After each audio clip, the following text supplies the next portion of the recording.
Are you a deviant? You know, like those of us who binge watch serial killer programmes, laugh at the stupid shit people do, and revel in anything adult? Well, you found your people. Join us as we crack open the door to the padded cell and release the insanely stupid, the weirdly wonderful, and those who choose to live outside societal norms. We'll delve into the strange, the macabre, the sexy, and the outrageous. So if you're a deviant, then you have your place with us in the padded cell. Hello and welcome to episode 36 of the Padded Cell podcast. I'm Vicky. I'm Nancy. Done this a few times now. We have. I'm fucking getting it, aren't I? You're getting there now. Yeah, only 36 episodes on. So it took 7 months. It's just remember because my own name. Every episode now we're getting loads of new watchers and listeners. And I know that because YouTube's really good at giving the old analytics so you can see who the new followers are and stuff. And every week it's just going up and up and up and up and up. So welcome to all of our new deviants who are only just finding us now. How fucking lucky are you that you've got 36 episodes and Patreons if you want to go and pay £3.50 a month. It's worth it. It is worth it. And do you know what? It's not going to be long until it's been a year. I know. We'll have to have something special for that. I know, yeah. Definitely not do it naked. We'll have a little padded cell party. Oh, we could do, couldn't we? Little party with hats and blowers. What do you think about that, Dylan? Yeah, blowers. Flowers? Blowies or blowers? Did you say flowers? No, you said blowers. Hats and blowers, yeah. Yeah, and I said blowers or blowies. Oh, blowers. I think I'm busy. I'm not coming. So, yeah, Dylan, can you believe 36 it's episodes? Crazy, isn't it? It's flew in, hasn't it? It's really flown. And, I know we're going out once a week and everything, and the year's fucking flying by. It really is. We said this before, We were just saying this. It's nuts that it's May. But it's even more nuts that we've done all these episodes and it's going so quickly. And we're getting all these new folk in. So, yeah, welcome to you all. So it's going to be the 23rd of May when this goes out. And we've brought these up twice before, I think. But it's the day that Bonnie and Clyde were killed. I love Bonnie and Clyde. You've brought them up with hybristophilia. I think they've come up with something else as well. I think they're like our people, aren't they? You know, so they sing to us. They speak to my soul. Definitely speak to your soul. Fucking dark your soul. But also, did you know that May is Zombie Awareness Month? Zombie awareness? Yeah. Did you know it was Zombie Awareness Month? I didn't, but I'm glad I do. Do you know why there's a Zombie Awareness Month and where it came from? Would you like to know? Tell me. Okay. So it was created in 2007 by the Zombie Research Society. You may laugh, Dylan. However, the Zombie Research Society is actually run by academics, neuroscientists. Honest to God, this is like they're legitimate. Not busy enough. They're looking at zombies. Yeah. So I looked on their website, and if you just look up the Zombie Research Society, you can see it for yourself. But academic researchers, doctors, neuroscientists, filmmakers, cultural influencers are all part of the gang that make up this society. And when you read some of the stuff, I was like, they don't really think that zombies exist, do they? But I think what it is, it's not tongue-in-cheek, but what it is, it's a way of using the zombie folklore and culture to raise awareness amongst people that actually an apocalypse can happen and how we can ready ourselves for it. There you go. Do zombies feel pain? Exploring sensory neuropathy. So they're using the zombie folklore. So sorry, guys and girls, for those that aren't watching, Dylan's just brought up the Zombie Research Society and you can see some of the articles on there. And so what they do is they use the zombie folklore to draw attention to some stuff and educate people on some things, but using the zombies art dialogue, if you like. So, oh my God, I was going to say, make it more palatable. Freudian slip there. Yeah, brains. So it was just really, really interesting take on their thoughts on the apocalypse and that it could happen and how they use this folklore to make the whole the education around apocalyptic scenarios easier to digest, if you like. I keep using digest, swallow, what the fuck? Palate. So they created this day to raise awareness, but it's mainly in recognition of this subculture and the real world safety, if you like, around if the world could end, how we can make ourselves safe and protect our families and stuff. And there's people out there, isn't there, like conspiracy theorists and just like, I don't want to be very disrespectful, kooky people. Who are already ready for an apocalypse. Do you know what? I was reading somewhere. There's somebody in the UK who's already, somebody very wealthy, built an underground bunker in case Putin decides to press the button. I'm sure there's loads of them. Yeah. So with that in mind, I mean, let's face it, we had COVID not long ago. None of us really saw that coming. Nope. And I know a virus is easier, I suppose, to accept because, viruses are everywhere, they happen all the time. But even so, when it actually happened and it was classed as a pandemic and we had to shut our club for 18 months and, we literally thought, what the fuck was going to happen next? We just didn't know, did we? It could have been the end of the world. Who knew? But we still got through it as a human race. We still found our way through it. We had to stay indoors and queue for food. I was really saying to Jimmy the other day, in 20 years' time, we're going to, I mean, let's do it now. Looking back and thinking, did that actually happen? That we queued for food? It really is like that now. And wore masks. Like all those lines outside, Asda. Yeah. And you... Yeah. Waiting for people to come out of Tesco before you could go in. Even Aldi now still got like the traffic light thing, hasn't it? Yeah. And some of them got one-way systems still in. Not that anybody was using the first time round, to be honest with you. I mean, I hate it now when you go in a shop and they've still got like the plastic things up and, like the protection things. Yeah. A lot of them have tucked them down now, haven't they? And Joe, what's the worst when you phone the doctors? Due to the COVID-19 pandemic, I'm like, shut the fuck up. Yeah. It's not a pandemic anymore. It's like anymore. a 3-minute spiel about COVID. Yeah. It's gone. It's well gone. Over. Well, our doctors, I'm going to go off on one. I phoned them yesterday over something very simple. It's on hold for I don't know how long. And the angst I have with our doctors, it's like a continuous saga. They just go, oh no, Vicky, see you again. I only want a simple appointment. So I wanted a repeat prescription yesterday. I couldn't work. The internet wasn't working anyway. Phoned up and their hold music, it's horrendous anyway. But it was basically white noise. It was just go la la la la la. It's in the hope that you'll actually just hang up and not speak It is, to them. totally. So when the lady answered the phone, and I'm sure her name was Karen, she said, how can I help you? So I was very, very nice. And I cracked a little joke. I went, let's say her name was Karen. She did tell me what her name was. And I went, Karen. I said, have you put that terrible hold music on in the hopes that people will put the phone down? Lol. In a very jokey kind of way. Well, there's fucking tumbleweed at the end of the phone.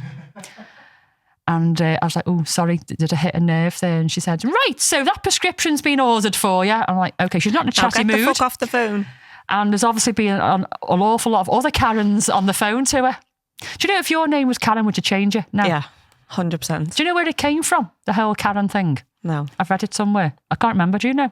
Not off the top of my head. I'll have to look it up. I have read it somewhere. But if my name was Karen, I would have to change my name. You would? Not because I dislike the name, but because everybody else dislikes the name. I mean, what if you've got a genuine concern and your name's Karen? You can't even voice it. No, not at all. So Jim's ex was called Karen. And one of Jim's friends' exes was also called Karen.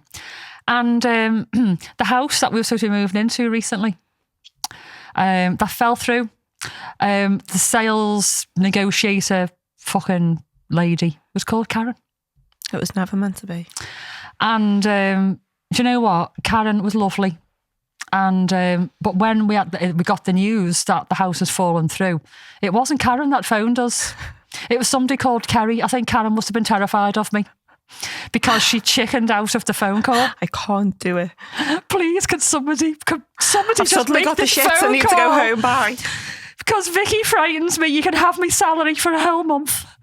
So yeah, and I'm really, really sorry to say, Karen, if you do watch this, but I was a bit frustrated towards the end, and it's just the name, it just happens. It's not personal. But she'd phone, I'd go, it's Karen. I bet she's got bad news. And, you know, she was the nicest. She'd go, "Hi, Vicky, you having a nice day?" See, that for me. And that it. was her way of overcompensating for the fact that her name's Karen. And actually, I promise I'm nice. it made it even worse. Yeah. Because that voice, when she was given bad news, it didn't work. It didn't help, Karen. I feel like, should we pause and let Vicky have a break? Okay, so I'm just going to hold my get your poo pickle. and my pickle. I'm just going to stroke them against my face. I'm just going to slurp my tea as well.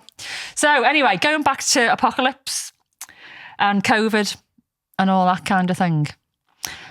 How likely do you guys think that some kind of war is going to occur sometime soon? I think it's highly likely. Okay. What do you think, Dylan?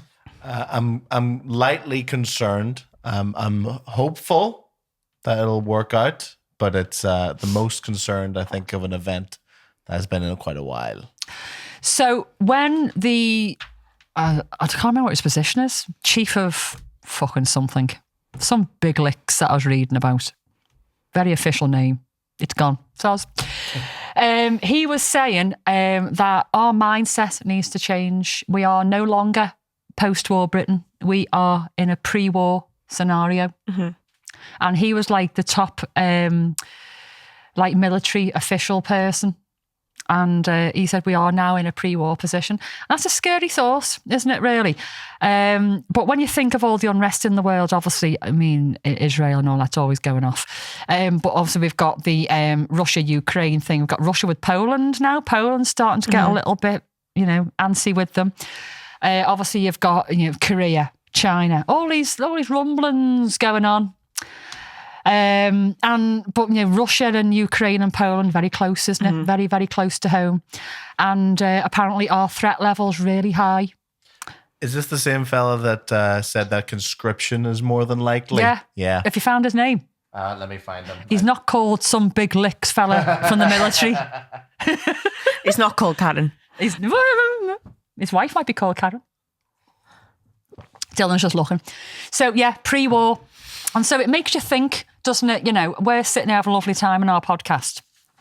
And I'm joking away about, you know, Zombie Awareness Month and why there has to be a zombie research society.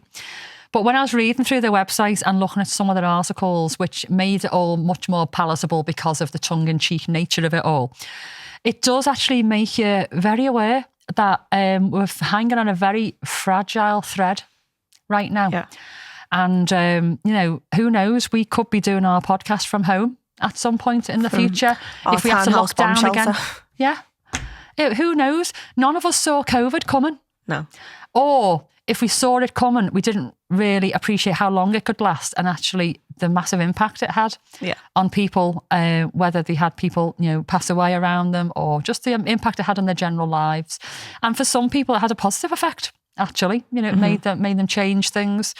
But, you know, reading this zombie thing, it was like, okay, yeah. With what's going on right now, we are in a pre-war situation, aren't we?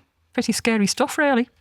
General Sir Patrick Sanders. So a full general. Thank you. See, high up, big licks in the military. Yeah. General Sanders, though. You could have guessed that, couldn't you? Sounds very... Generally. Isn't that isn't that the Colonel's name, isn't he? Colonel Sanders. Colonel. I thought you were going to say, it's General Sanders that does KFC. No. Like, that'd be Colonel Sanders. That's the sort of thing I'd say.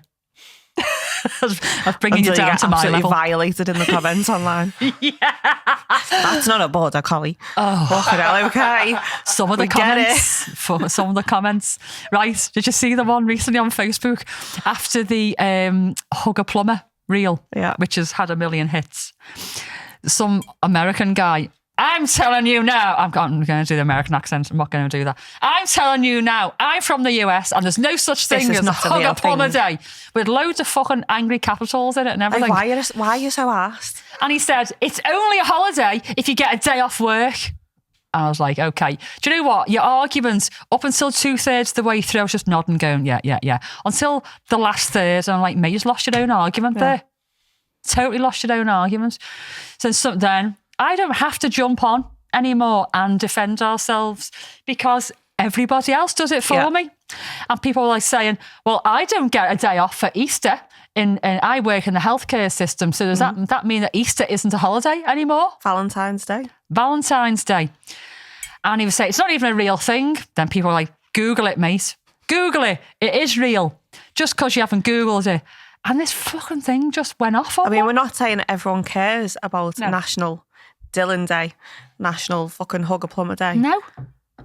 No one expects everyone to know all of these stupid holidays, but No. they're there. They So exist. my only comment, I mean, I was the first comment. When's National Nancy Day? That's what I want to know. We have to make one. Make it on Nancy's birthday. Nancy, whatever her name Dylan's is. Googling it, see if it's a thing. So, July 27th. there you go. So July 27th, It's a very special day, that. National Nancy Day. Oh, it's actually a thing. Oh, there you go. We're going to be partying together that day Ah, we'll have to try and record on that day. with a fancy frock. No, it's a wedding day. Oh, it's the actual wedding day. It is. Oh, it's Nancy Day. But it's all about me. You're going to steal the Like, bride's fuck you thunder. too. I mean, she stole mine. She got engaged at my wedding.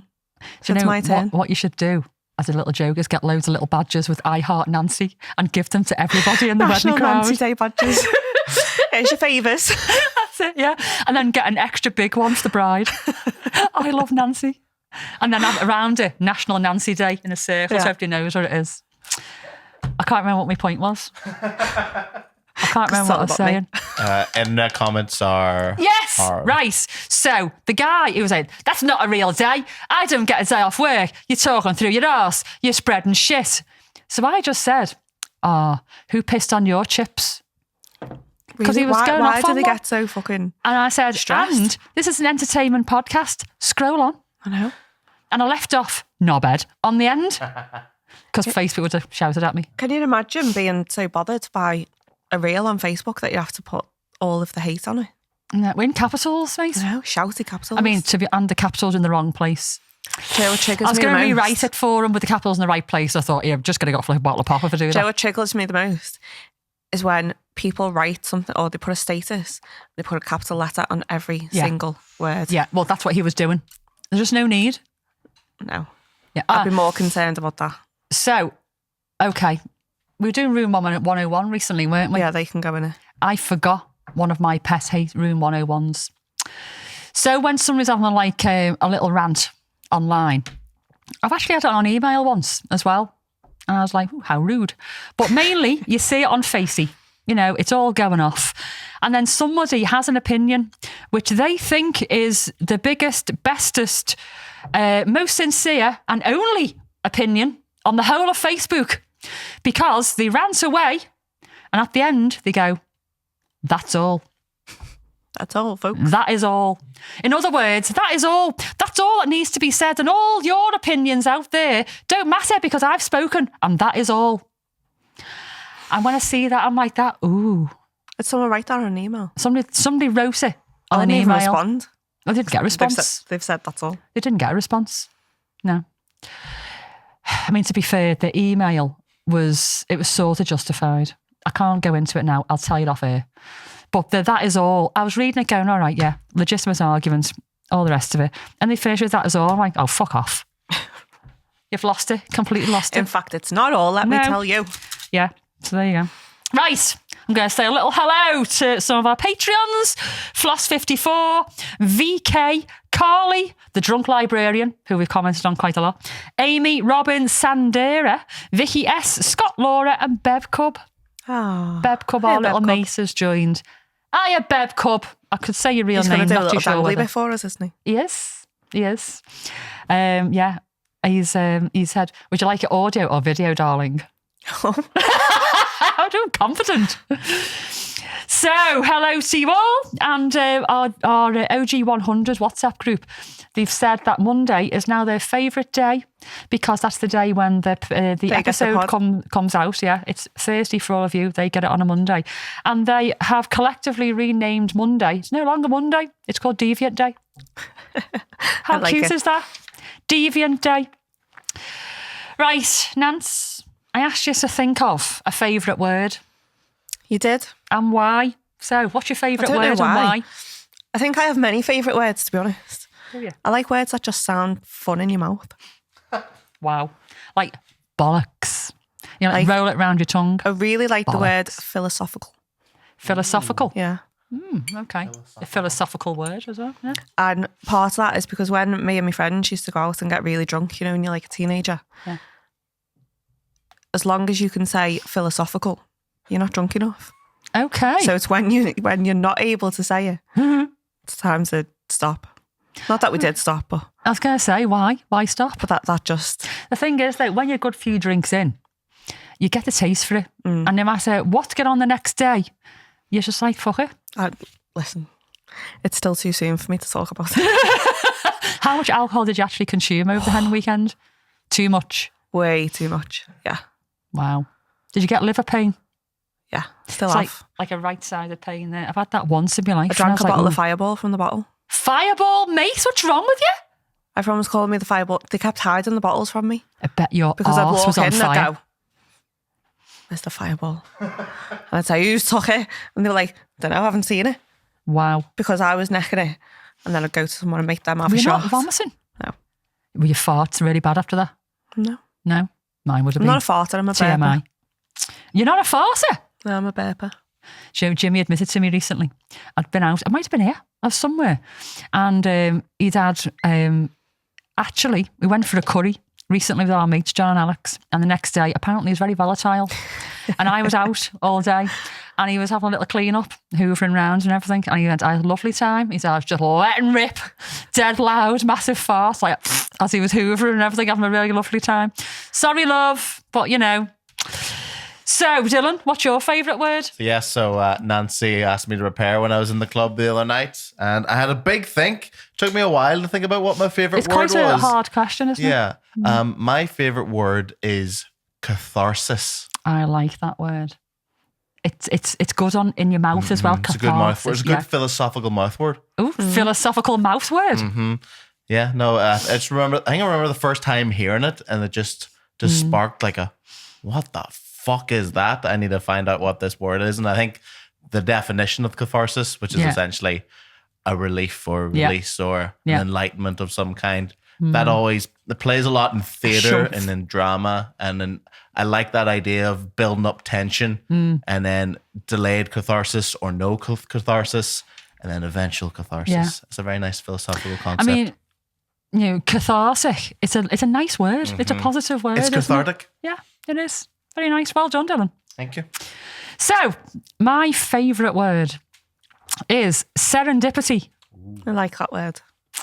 It's been my favourite word for years, for many reasons. Do we understand what serendipity is? Shall I explain what serendipity is? Go on, you explain. Explain for the audience.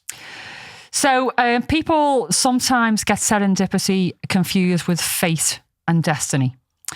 So fate, if you believe in fate, I'm not saying that I do, your fate is set for you. It's pre-written, and no matter what you do to try and deviate away, fate will always win. Bring you back. And it'll always bring you back.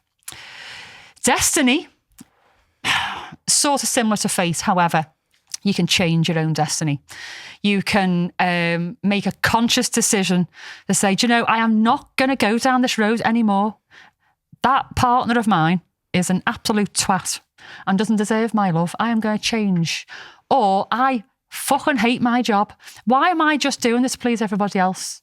I'm going to go and do this. And in the process of doing that, they change their destiny because other opportunities come up. Serendipity is different.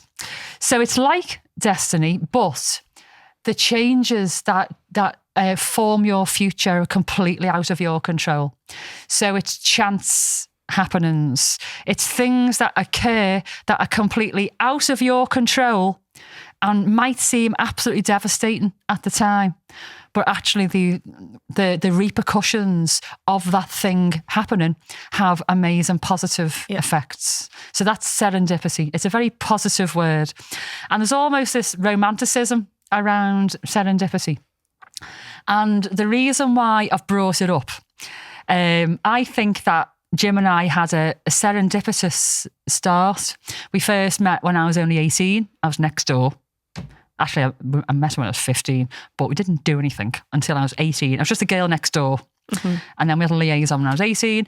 And then, we parted ways. But over the years, we kept finding each other in the most mad places. I bumped into him at a chemist one day and in the park with his kids. And just at times when I maybe shouldn't have been there, I'd made other plans, but I changed my plans to be there instead. And there's Jim with Karen, his ex. Insert angry face. Thank you for those that were listening. And so I've always said, we were meant to be. And serendipity, it just kept throwing us together when we really shouldn't have been in that place at that time. But also more recently, like I've just said to you before, the house that we were supposed to be buying has fallen through. It was fucking devastating. And within 7 days, we've lost that house, had a meltdown, and then found another house and had an offer accepted on it. And we would never have actually found that house, which is now the one. Which is so close. It's 30 doors down. Yeah. It literally went on the market on the same day as the other one fell through. Yeah. And within 7 days, we'd been to see it, had an offer accepted. And the surveyor is literally there now as we speak. And it's beautiful. It's beautiful. I'm so happy with it. But we would never have even been looking because we were going for this other house. And actually now, if I see the vendor of that house who wanted to rip a new arsehole on Monday last week, I'm going to go and shake his hand and say thank you for that because you've done us a favour. Serendipity. There you go. And you can look down the prom and see, is that other house still sitting for sale or just going to ruin? Exactly. So serendipity. I just want to go over just a couple of real life serendipitous experiences and things that have happened because they're really interesting. Just keep an eye on the time, Dylan, don't worry. I'm only going to do a couple just because I want to hear from our Nance, to be honest. Actually, I'm just going to do one really good one. Go on then. Okay. And it is really common, actually, and I'll just say the other ones because you'll look them up yourself. But it's a really, really common one, and it's relevant to us because of where we're from. And it's how Lennon and McCartney met. So they did live in the same area in Liverpool. But Paul McCartney actually went to like a church fete in the hopes of meeting a girl there. And he was only young. And the girl didn't turn up. And he was like, okay, so she hasn't turned up. I'll just hang out anyway, seeing them here. And the Quarrymen happened to be playing at this garden fete and like a school band. And John Lennon was part of this band. And he was like, they're a bit good. And Paul McCartney was obviously a musician himself, dabbled a little bit. But he saw the Quarrymen on this day, never heard of them before. And his mate knew John Lennon. His mate happened to be there as well. And he's like, that is brilliant. And he went, can you introduce me to the band? His mate went, yeah, no problem at all. Introduced him to John Lennon, got talking, did a bit of jamming, and one half the Beatles was formed.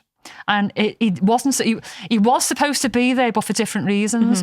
And so it makes me think, if he'd have met that girl on that day, and, as a teenage young man, if you like, hot-blooded young man, would he have gone off with this girl and not even listened to the Quarrymen? Would he have heard them at another point and it would have still happened because fate, had it written in stone that they were going to be the Beatles one day? Yeah.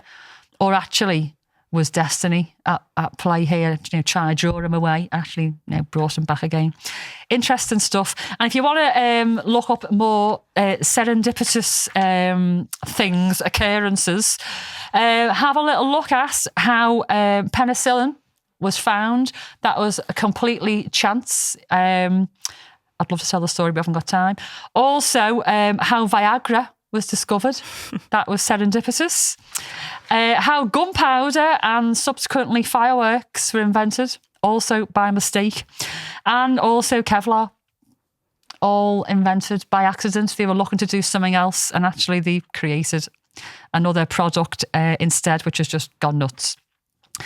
Right, so I'm going to do a very, very quick middle bit and then we're going to hear from our Nance. Okay, so... Dylan, would you like to play the thing that I've asked you to play?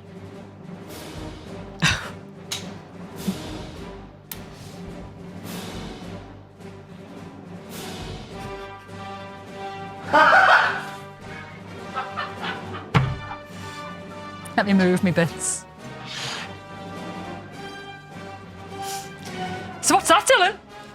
It's a Darth dildo. It's a dark dildo. It's actually called the Darth Invader.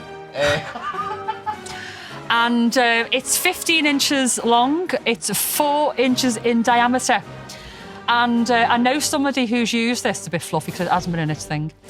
Somebody, they have to actually use this one. But they've used it and they said that the fucking hell, it's an half stick. The good thing about it is it does just stand. So you don't have to hold it at all. The way it's balanced, it just comes back to the centre.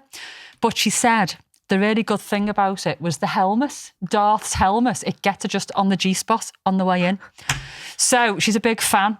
And let me just read the box to you. So look at the size of the box. Yeah. And it's called the Darth Invader. And the tagline is "The Empire Strikes But. May the Force be in you." And on the back, it says, "In a galaxy a million miles from Earth is your ass. And your ass is hungry for a dildo like Darth. Let its 15 inches fill you with a force unlike anything you've ever felt. With a fully insertable 15 inches and nice 4-inch diameter at its widest point, it's a challenge you can handle, especially given its ergonomic design of gradual slopes and curves. The planets are aligned. Don't be a rookie, Wookie. Grab this big boy today." I love the disclaimer on the front. I love the disclaimer. This is not endorsed by Lucasfilms or Disney.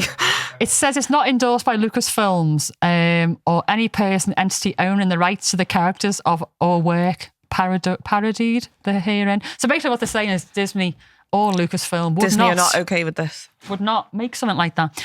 So, yes, it's 15 inches of goodness. Ergonomic, it'd be quite easy to insert, but it's obviously made as not just a vaginal toy, but a bum toy. Bend over, Dylan. As well, if you fancy a go. I'll leave it behind for you, Dylan. Have a little go. See what you think. You can do a review next week, like Tracy's review. dog. So, thekingsters.co.uk are actually selling this. I'll put a little link on our Facebook page when this goes out, and they're giving us a 10% discount on it. So if you fancy a Darth Invader, the Kingsters are going to give you a 10% discount. Just quote padded sell in the checkout and you'll get 10% off. I know a person who would probably enjoy that. You can take that on Friday. I might donate it. Disney Domination. I might donate it. So there you go. On that Darth, definitely bombshell. What have you got for us, kid? Nothing as fun as that. So, I don't know where to start really. So I love reading, and I don't think many people know that about me because I am very busy, but I really like to find time to read. And when I was looking for stuff, this kind of caught me interest because this is about a lady called Barbara Newell Follett. So Barbara wrote her first novel when she was only 12. Wow. And I've ordered the book because I want to read it. But this is about a mysterious disappearance. So one day she just, poof. She disappeared herself? She was gone, yeah. So she was like a child prodigy. So she actually wrote her first book when she was only 9 as a gift for her mum. So her mum and dad were like literary, like one was worked at a uni and one was so she had a head start, didn't she, in the smart department? So she obviously grew up with like, it was all about academia and that. Yeah. Yeah. So in the 20s and 30s, so she was only like 9 years old. She'd spent a year writing this book for her mum's birthday present. Wow. And then the house burnt down. Oh, fuck. And she lost everything. Oh, shit. So. You and house fires as well. I know that feeling. Been there, done that. Yeah. Yeah. But yeah, so she wrote this novel called The House Without Windows. Okay. So this is the book that I've ordered. Hasn't come yet. I really wanted it to come before, but it hasn't. So yeah, all of these things that she wrote, like she created this world of, it was all about being outdoors, like, you know, a really different, all about nature, freedom, kind of shit that I like. So this is the one that she did when she was 12. So she was only 12. Quite young to be so open-minded about stuff like that. Yeah. So she started writing stories when she was only 4. and then obviously completed the first novel, which was The House Without Windows. So she actually, after the fire, wrote the book again, like tried to rack her brain, sit, get all of it back. I'd be devastated. And it took her until she was 12. And then her dad, because he worked at this university, I've got the name of the university somewhere, but he asked her, do you mind if I share this in work? And it was actually them who said, we want to publish this book. So she had loads of achievements as a writer, but she had like a really shit personal life. So growing up and stuff, her mum and dad had a really shitty relationship. And so she just created this natural world in her writing and stuff. Yeah, so she really, and all of her writings and stuff reflect how connected she was with nature, with all of these things that she wrote. She had a real love for the outdoors and spent loads of her time actually. She would just go off and disappear into the woods, into nature, like I do. Yeah. So if I have a moment and I need to, I'm going to the woods or I'm going for a walk. And that sounds like what Barbara would do. So she was like a hiker, and she'd often go off into these journeys and you wouldn't say anything, and she'd come back with all these different writings or like drawings and stuff. That sounds great, that. And it was just like proper freedom for her. So on the 7th of December in 1939, she just vanished. So there's loads of like conspiracies that she was having a really hard time with her husband. She had a big fight with her husband that day, and that she literally just went into the woods and never came back. So she went off on one of her hiking trips. Nobody knows. They just think that's possibly what's done. Happened. Yeah, like moved into the woods. So like there's no Snow White. trace of her whatsoever after she died? So if you Google her name now, it says she's 110 years old, because they've never, to this day, never found a trace of where she went, never found a body. So she's never been declared as dead. No way. So according to her page, she's 110. Was there stuff going on, do you think, where she wanted to disappear? She purposely disappeared? So because it's so far back, there's nothing that says, there's no evidence of foul play. There's no evidence of anything. Just that they knew her and her husband had a bit of a rough relationship. So I think we've all been there when you're just like, I just want to fuck off. Had enough. Like, my nan done that. My nan told my mum and her brothers, I'm going to get some milk. And never came And she back. literally did go to get milk, and she never came back. I don't know, but getting to the end of your tether like that, I think, even the best of us could get to that point. Like, I'd love to just go and live in the woods. And do you know when you said there, just fucking off, go and walk and painting and writing? Swear to God, mate. I mean, that would be an ideal retirement for me. Yeah. Now. You're never going to retire. I know. I'm a workaholic. I've got a problem. I think we all are. Yeah. Anyway. That's why we get on. So yeah, there was loads of searches, investigations, but they've never found any evidence of her whereabouts or what her fate was. Did she meet foul play? Did she embark on a journey into the unknown? And I guess that we'll never know. So who wrote the book? She wrote the book. So the one that you've ordered is that's her book from when she was 12. Okay, I thought at first it was like a biography, an autobiography or something. I think there are books written now about her, because from her having that book published, she was chosen to be like a Pulitzer Prize or something. No, so she would like A.A. Milne's Winnie the Pooh. That was sent to her to like proofread and to see if it was good enough. Yeah. Wow. So she was like really, in high regard. That was a Winnie the Pooh. Somebody sending Meg book, fucking red pen all over it. Yeah. Right, big cross. Try again. Yeah. So she actually got pulled down because people like her 12-year-old can't, they can't write all this, or it's going to be full of mistakes and stuff. But apparently it's really, really good. She's like a young novel. Genius then, really, isn't she? Yeah. I mean, having the aptitude, foresight and patience at that age to write a book. Yeah. Who at 12 really thinks about doing that. Never mind having the smarts to put it together. At 9 years old to. is when she finished it, and then obviously lost it all. Oh God, I'd just be devastated losing all that. I can't even get my bloody 9-year-old to brush their teeth up. Go and get a shower. No, I'm playing the game. Tell you what that book's like. Yeah. It's nice. I'm really looking forward to reading it. Yeah. It's she sounds like an interesting lady who's Very, very, very clever.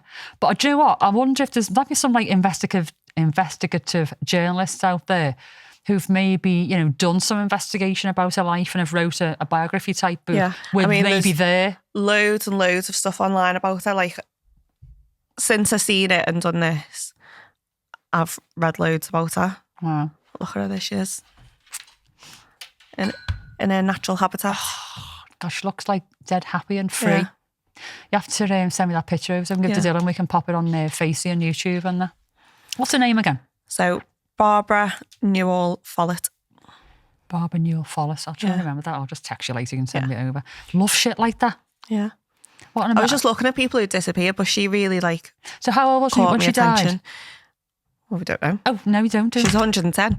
I think she was 20. Actually, sorry. How old was she when she disappeared? I think she was 26 when she disappeared. Oh no, that's really young. I think. Yeah. Oh, that's really young. That's like Jacob going missing. He's really young. Oh, Jacob.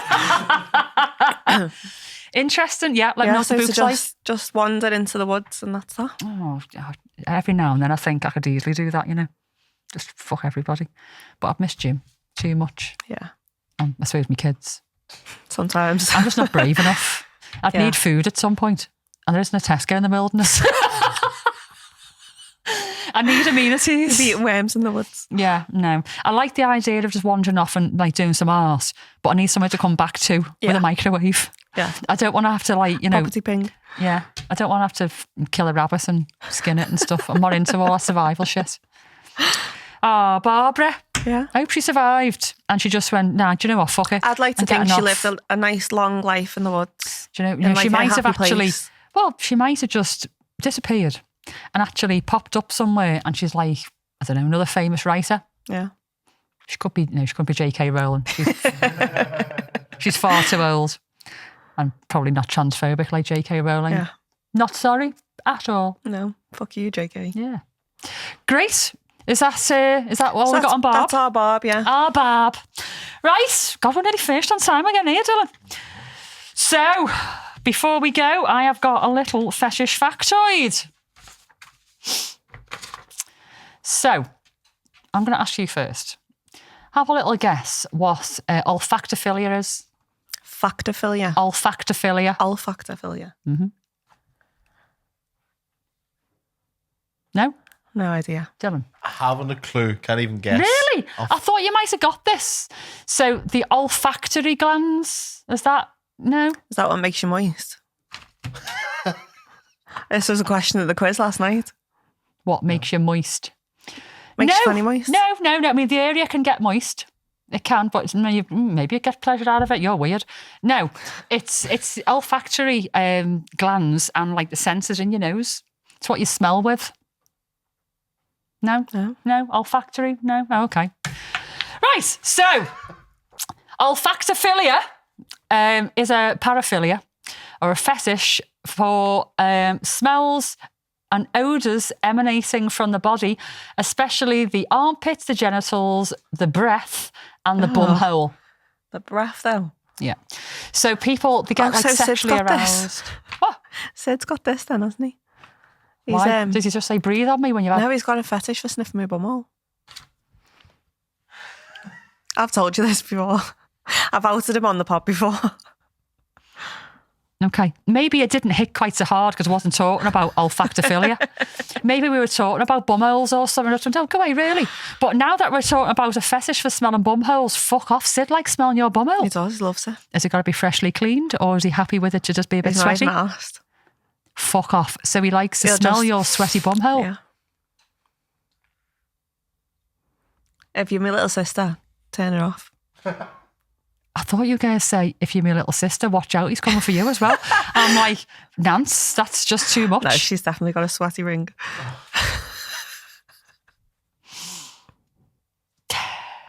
I'm not going to be able to look at your husband in the same way again. Oh, you will. Knowing that he's had his nose poked into your bumhole, smelling it. He loves it, he does a big inhale. Okay, so Sid is an olfactophiliac. He's an olfactophiliac. Okay. And it's very rare. It's very rare. Apparently not. So there's a spin-off to this fetish called proctophilia, and that is people who are aroused by the smell of farts. So if you've farted, does he like to have a little whiff around your bumhole? No. So he just likes the smell of your bumhole, but not the smell of just the a smell shitty of like the bumhole. skin. He says it's got like a proper smell. Yeah. Oh man. Okay. Right. Anywho. Swiftly moving on. So there's this 22-year-old guy from Illinois, we're going to call him Brad, and he's got this fetish, a proctophilia, and he was interviewed. Now, Brad, he's got a degree in fine arts and describes his first experience of a proctophilia when he heard a girl that he had a crush on in school passing wind during a lesson. And he said, "This blew my mind." He said prior to that, he'd never really considered it. He said, "I knew by simple biology that girls farted, but hearing that the girl I had been falling over was capable of such a thing sparked a strange interest in me." He said that he engaged in his first act as a 16-year-old when he heard a male friend pass wind in front of him. He said it was rather appealing in sound and I found myself fixating on it. Now he says, right, his first act. So basically what he means is he has a little wank. A wank over his 16-year-old mate farting. He said, "At first, I didn't want to admit I was into his farting, but eventually I decided to experiment. I set up a bet at some point and intentionally lost, with the wager being the right to fart in the loser's face for a week. I continued to lose such bets once every few weeks for about 2 years." He said he both enjoys the sound and the smell of the flatulence.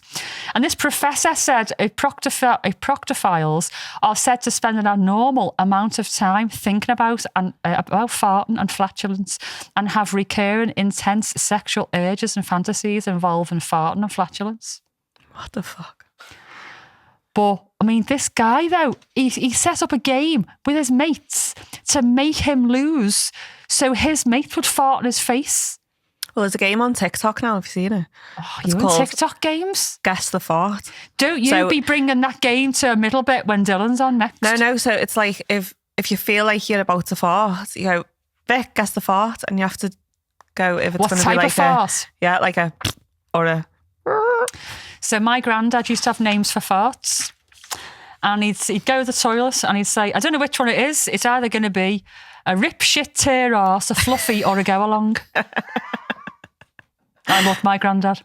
My granddad was the best. You loved your granddad as well. Did. My granddad was ace. He came out with things like that. A rip, shit, tear arse, a fluffy, or a go along. Yeah, so you go, guess the fart. Yes, again, every fucking time. It's always on about that bombshell. shit. Always about shit. I don't mean to do this. It just sort of happens. These things fall in my inbox or Google just makes them happen like serendipity. It is serendipity. And I've changed all your futures now because one, you know what a proctophile is, and you know that our Sid likes to sniff Nancy's bumhole. So, if you're binge watching, put the kettle on. We'll see you in 5. If not, we'll see you next week for more bum stories. And there we have it. Another day made better by listening to the curators of chaos. Thanks for dropping by. And if you enjoyed the show, we'd really appreciate you sharing your love for the Pad to Sell podcast with your friends. Don't forget, give us a follow on our socials, maybe leave us some 5-star reviews, and feel free to send us an email to medic@the-pad-to-sell-podcast, or even interact with us on Facebook, Insta, and our other socials, because we love chatting to you. Be sure to stop by next week because, as Bowie says, I don't know where I'm going next, but I promise it won't be boring. Catch you soon.